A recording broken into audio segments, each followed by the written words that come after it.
네, 20년 전 발생했던 끔찍한 사건이죠. 밀양 집단 성폭행 사건 관련 논란이 최근에 확산한 이후 밀양 지역에 대한 혐오 감정까지 확산하는 분위기였는데요. 네, 오늘 밀양시와 시의회가 직접 사과문을 발표하고 수습에 나섰습니다. 성난 여론을 잠재울 수 있을지 관련 내용 포함한 사건 사고 문유진 변호사와 짚어보겠습니다. 어서 오십시오. 안녕하십니까? 자, 오늘 밀양시장이 밀양시청에서 밀양 성폭행 사건과 관련해서 직접 사과문을 발표했다고 하는데요. 자, 자신의 임기 중도 아니고 이거 수십 년 전에 발생한 사건과 관련해서 이렇게 시장이 사과를 하는 건 참 이례적인 것 같아요. 네. 밀양하면 사실 성폭행보다도 영화를 떠올리시는 분들도 많을 것 같아요. 2007년 개봉한 밀양이라는 영화는요, 이 주연 배우 전도연 씨가 한국 배우 최초로 칸 영화제 여우주연상을 수상하는 등 밀양이라는 지역명 자체가 우리에게는 긍정적인 의미를 주는 단어였습니다. 하지만 이후 2014년에 이 한공주라는 영화가 만들어졌어요. 이 영화가 바로 2004년 밀양의 고등학생 44명이 여중생을 지속적으로 집단 성폭행한 실화를 바탕으로 만들어진 영화입니다. 그리고 10년이 지난 올해요. 2024년 밀양 성폭행 가해자 폭로 사건이 다시 일어나고 있는데요. 2004년 바로 20년 전에 일어난 사건이요. 왜 아직도 회자가 되겠습니까? 그건 바로 이 사건이 제대로 마무리가 안 됐다는 것입니다.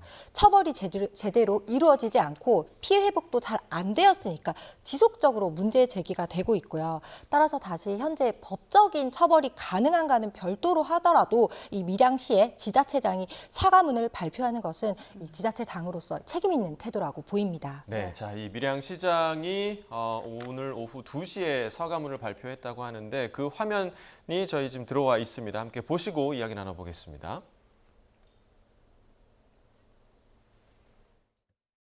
밀양 시민 여러분, 그리고 국민 여러분, 오늘 우리는 매우 무거운 마음으로 이 자리에 섰습니다.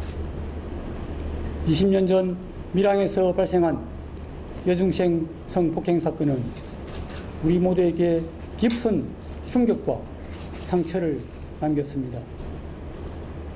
아직 그 상처는 제대로 아물지 못하고 많은 분의 공분과 슬픔을 불러일으키고 있습니다. 이 사건으로 이루 말하지 못할 큰 고통을 겪은 피해자와 그 가족들, 그리고 상처받은 모든 분께 진심으로 사과드립니다. 돌이켜보면 우리 모두의 잘못이기도 합니다. 아이들을 잘 가르치고 올바르게 이끌어야 했음에도 어른으로서 역할을 제대로 하지 못했습니다. 잘못을 반성하고 더 나은 지역사회를 만들 책임이 있음에도 나와 우리 가족, 내 친구는 무관하다는 이유로 이 비극적인 사건에 대해 제대로 된 사과와 반성도 하지 못했습니다. 피해 학생과 그 가족이 겪었을 고통을 충분히 이해하지 못했고 그들의 목소리에 귀 기울이지 못했습니다. 우리 모두의 불찰입니다. 네, 자, 안병구 밀양시장의 사과문 발표였는데요. 뒤에 시의원들도 함께 한 것으로 좀 보이고 20년 전 사건에 대해서 지금 현 시장이 사과문을 발표를 한 사실 굉장히 좀 이례적인 상황인데 앞으로 더 안전한 사회를 만들겠다 이런 의지도 좀 담긴 것으로 보입니다. 사과문 좀 어떻게 보셨어요? 저도 들어오기 전에 사과문을 조금 봤는데 사과문을 발표한 것 자체는 굉장히 시장으로서 책임 있는 태도로 보입니다. 하지만 내용이 조금 추상적인 부분이 아쉽습니다. 먼저 일반 시민들이 무엇을 제일 원하겠습니까? 2004년 당시는요, 지금이란 성범죄에 대한 분위기가 달랐습니다. 보호받아야 할 피해자가요, 오히려 2차 가해로 공공연하게 이런 게 이루어지던 시기였거든요. 따라서 현재 시점에서 가해자들에 대해서 다시 형사적으로 처벌이 가능한지 이런 부분에 대해서 법률적 검토를 하는 것도 좀 필요해 보이고요. 만일 불가능하다면 왜 그때 제대로 된 처벌이 이루어지지 않았는지 수사 과정 과정과 재판 과정에서 문제가 있었는지 이 부분을 좀 명확하게 발표를 해주었으면 좋지 않을까라는 생각이 듭니다. 또 피해자에게는 어떤 회복이 되었는지, 성범죄가 일어난 지 20년이 지난 시점에 가해자는 오히려 뭐 호의호식하고 뭐 발 뻗고 자는데 성범죄 피해자는 제대로 된 피해 회복도 받고 있지 않은 것은 아닌지, 이 부분에 대해서 시 차원에서 적극적으로 대응 방안을 발표했으면 좀 더 좋았을 것이라는 생각이 듭니다. 네, 이렇게 밀양시장이 대국민 사과문까지 발표하게 된 그 여러 가지 이유 중 하나가 이제 최근 이 사건이 다시 불거지면서 밀양 지역 그 혐오 정서까지 불거질 정도였잖아요. 밀양시청의 항의글이 그렇게 많이 올라왔다고 하더라고요. 네, 밀양시 홈페이지에 뭐 집단 강간의 도시, 뭐 성폭행의 도시 이렇게 항의가 지금 잇따르고 있는 예. 상황입니다. 우리나라 뭐 한반도가 사실 굉장히 좁지 않습니까? 뭐 세 다리만 건너면 전부 다 아는 사람인데요. 이 밀양시 인구도 뭐 10만 명 정도에 불과합니다. 그런데 당시 연루된 가해자가요, 이 44명입니다. 이 밀양시 규모에 비해서 아주 많은 숫자인데요. 이 밀양시 같은 경우에는 사실 뭐 서울처럼 유입 인구가 많지도 않고 뭐 오랫동안 이제 그 지역에 거주해온 터줏대감 같은 사람이 많을 텐데, 이 44명의 가해자를 생각하면 뭐 부모, 뭐 사돈의 팔촌까지 이렇게 거치면 상당수 밀양 사람들이 이 가해자와 연관이 있을 수도 있거든요. 그런데 피해자는 단 한 명입니다. 이 더구나 이제 성범죄 분위기 자체가요, 예전에는 이제 피해자가 수사기관에서 뭐 제대로 말이나 했겠습니까? 뭐 밀양 성폭행 사건에서도요, 이 가해자들의 부모가 피해자를 찾아가서 오히려 2차 가해를 했다는 제가 기사를 봤었거든요. 제가 실제 이제 성범죄 전담재판부에서 이제 성범죄 피해자들에 대한 증인 신문을 진행을 해보면요, 미투 운동 이후에는 이 성범죄 피해자에 대한 보호가 굉장히 필요하다, 이런 인식이 퍼져 있어요. 그럼에도 불구하고 성범죄 피해자들이 판사 앞에서도 위축돼가지고 말을 잘 안 하거든요. 그런데 이제 과거에는 이 성범죄 가해자들과 성범죄 피해자가요, 분리도 안 된 상태에서 나를 성범죄한 가해자가 보는 앞에서 성범죄 피해자가 이 성범죄 피해 사실이 어땠는지, 저 사람이 나한테 어떻게 했는지 증언으로 묘사를 했어야 됐단 말이에요. 근데 판사 앞에서도. 그런데 당시 사회 분위기 20년 전 이 속에서 피해자가 수사기관에서 사실 제대로 된 진술을 잘 할 수 있었을지 저는 의문입니다. 이런 경우에는 사실 사회가 이 피해자를 보호해줘야 되거든요. 그런데 이제 밀양 성폭행 사건 같은 경우에는 가해자가 무려 44명, 엄청난 숫자거든요. 이 완전 거대 가해자 집단인데 피해자 1인의 싸움이었고 절대적으로 피해자가 불리했을 거라고 생각되고, 더군다나 피해자는 여중생 아니었습니까? 그런데 결국 가해자들이 아무도 이 44명 전원이 형사처벌을 받지는 않고 다들 뭐 아무 일 없었다는 듯이 호의호식하고 있다. 이 부분이 바로 지금 우리 국민들이 밀양시 전체에 대해서 이 분노로 퍼진 지점이라고 보입니다. 네. 이 사건이 이제 다시 불거진 게 결국에 이제 유튜버의 폭로가 계속해서 이제 이어지면서 가해자 한 사람 한 사람들을 공개하면서 이제 이어진 건데, 계속해서 이 파장이 이어지는 것 같아요. 그러니까 그 가해자로 지목된 사람이 뭐 회사에서 퇴직을 한다던가 아니면 뭐 가게가 폐업을 한다던가 계속해서 좀 길어지고 있는 상황이죠. 네. 뭐 사실 대기업 같은 데서는 이제 입사할 때 우리가 뭐 입사 지원서에 자기 범죄 경력 여부를 사실 물어보거든요. 그리고 허위 기재할 때는 뭐 입사를 취소한다, 이런 취업 규칙이 있는 곳도 많아요. 왜냐하면 우리가 뭐 물건 살 때요, 요즘에는 공정무역이라고 해서 기업 윤리를 보고 물건을 구매하기도 하잖아요. 뭐 미성년자 성폭행 범이 만든 분유, 아기 분유, 이게 누가 먹이고 싶겠습니까?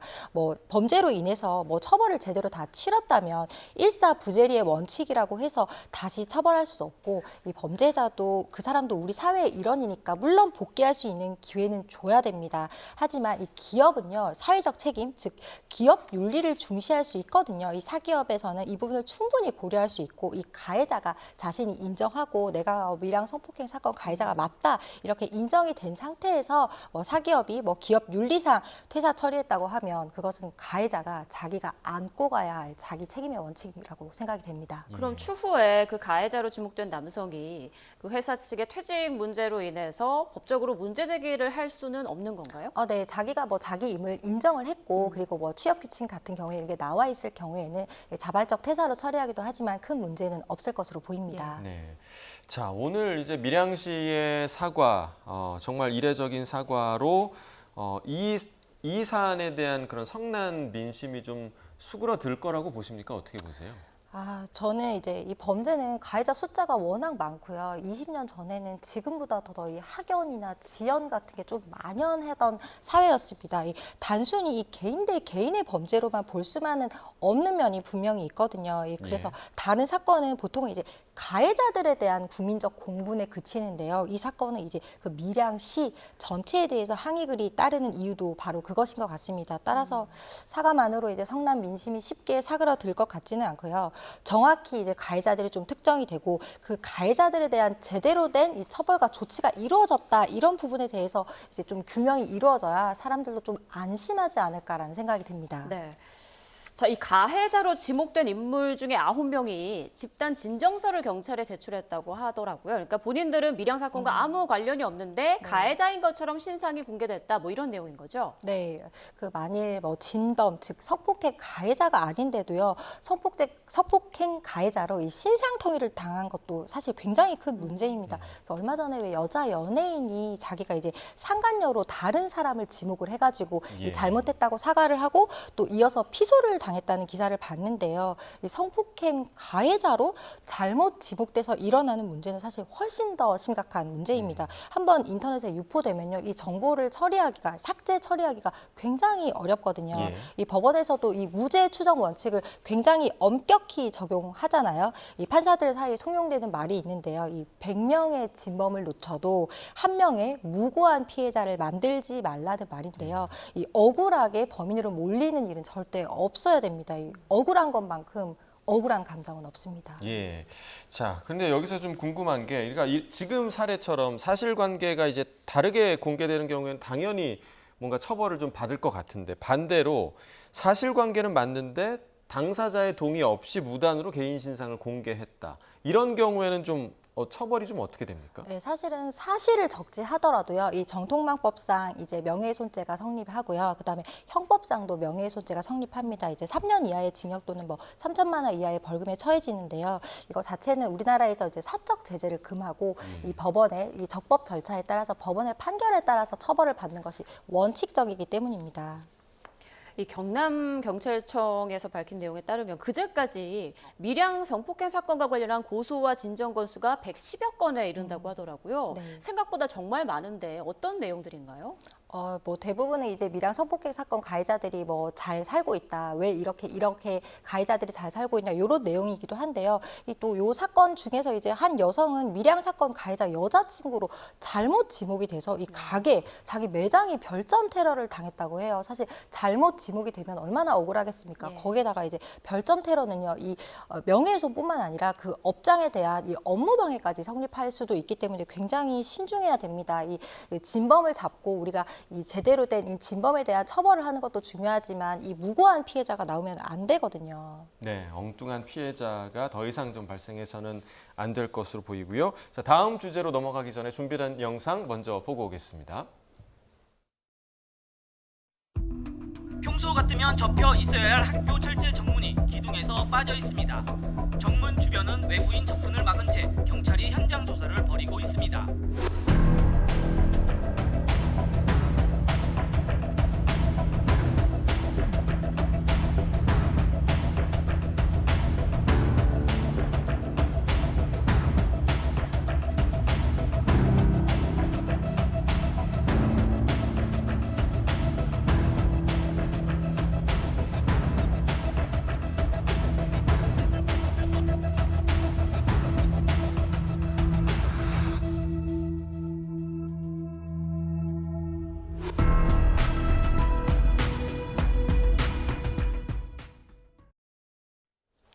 네, 매일 교문을 열어주던 경비원이 그 교문에 깔려서 세상을 떠난 아주 충격적인 좀 소식이었는데, 이게 철제 정문을 열다가 경첩 부분, 그러니까 문과 그 기둥 부분을 이어주는 경첩 부분이 파손되면서 참극이 발생했다고 하더라고요. 네, 청주의 한 고등학교에서 오전 6시 17분경 이 철제 교문에 경비원이 깔려 숨지는 일이 발생했습니다. 이 정문의 경첩 부분이 이제 파손된 채 이 철제 철제 정문에 깔렸는데요. 마침 인근을 지나가던 행인의 도움으로 이 철문 아래에서는 빠져나왔지만 결국 병원에서 숨졌다고 합니다.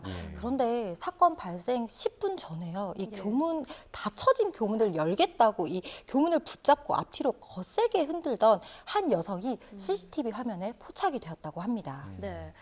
그러니까 그 부분을 수사 과정에서 유심히 볼 것 같아요. 네, 맞습니다. 이 여성이 이 셋장사를 거세게 흔들었다고 해서 사실 문이 바로 부서진다면 그것도 사실 문제가 있겠지만 예. 이 여성 자체가 이 잠겨있던 교문을 억지로 열려고 이 거세게 흔들어서 결과적으로 이런 사고가 발생하였는지 여부는 이제 현장 감식을 통해서 밝혀져야 합니다. 네, 자 지금 정확한 원인은 이제 말씀하신 대로 이제 현장 감식을 통해서 밝혀져야겠지만 만약에 그로 인해서 사고가 났다면 책임 소재는 그럼 어떻게 되는 건가요? 네, 이 여성에게 이제 일단 재물손괴죄가 성립할 수 있는데요. 여기에 대해서 이제 과실치상, 과실치사 이런 부분이 성립하는 것까지는 조금 더 봐야 할 것 같습니다. 예, 그렇군요. 이게 1999년에 설치된 것으로 알려져 있는데요. 한 장 무게가 300여 킬로그램, 네. 상당한데 네. 이 두 쪽 문이 한꺼번에 덮쳤다고 하더라고요. 맞습니다. 이 철제 교문 자체가 우리 어린 시절 초등학교 가보면 알겠지만 굉장히 두껍고 이게 예. 높이가 2m에 이르고 두께도 뭐 한 요 정도 7cm 정도에 이르렀다고 합니다. 그런데 이 두 짝, 이 600kg가 이 경비원을 바로 덮치면서 이 사망에 이르게 된 정말 안타까운 소식입니다. 네, 이게 1999년에 이제 설치가 됐다고 하니까 굉장히 오래된 건데 네. 그렇다면 만약 이게 노후화돼서 이런 사고가 발생한 거면 학교 측의 책임도 물을 수 있을까요? 네, 그렇습니다. 이게 학교 측은 뭐 기존의 시설물 점검 등을 꾸준히 해왔다고는 합니다. 그런데 이 철제 교문은요, 이 시설물 점검 대상이요, 2종, 3종으로 정해져 있는데 그 대상은 아니었어서 제외된 이 점검 대상에서는 제외돼 있었다고는 합니다. 하지만 그렇다고 해서 학교 측이 책임을 지지 않는 것은 아닙니다. 네. 자, 아무리 그래도 이게 한 여성이 이 무거운 문을 흔들었다. 네. 그랬는데 이제 경첩이 떨어져서 이 문이 떨어진다는 게 사실 네. 좀 상식적으로 좀 이해가 안 되는 부분이긴 한데 이 70대 경비원을 보니까 경비 용역업체 직원이라고 하더라고요.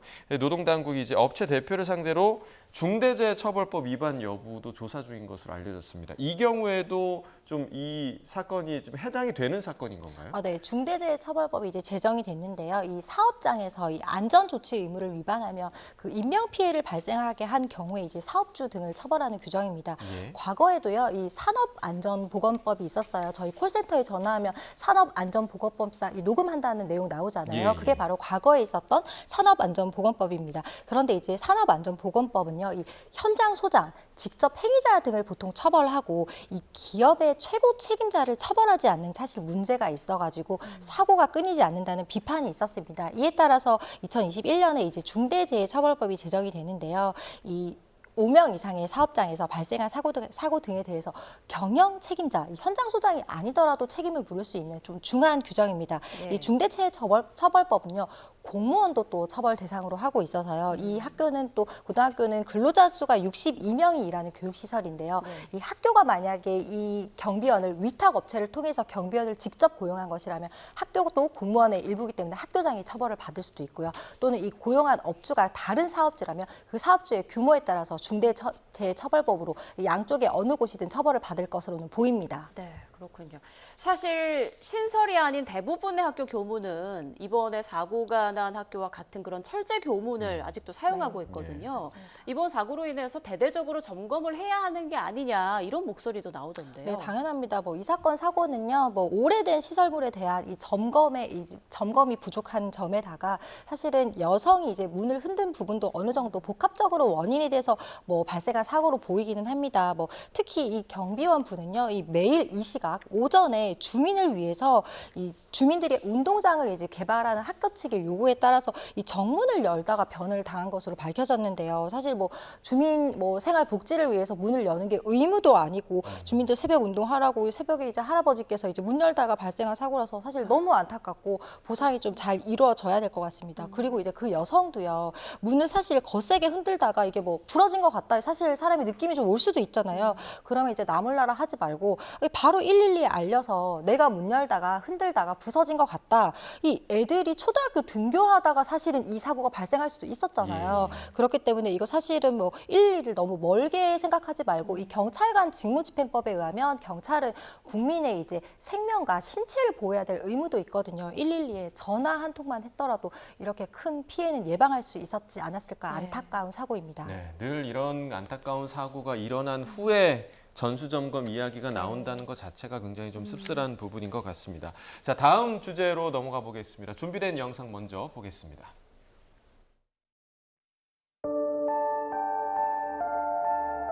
저의 부모님과 저로 인해 피해를 입으시고 상처를 받으신 분들께 진심으로 사과를 드립니다. 피해자 한 분 한 분을 먼저 만나서 그분들께 먼저 사과드리는 게 저에게는 먼저였습니다. 그러다 보니 6년이라는 시간이 지났습니다.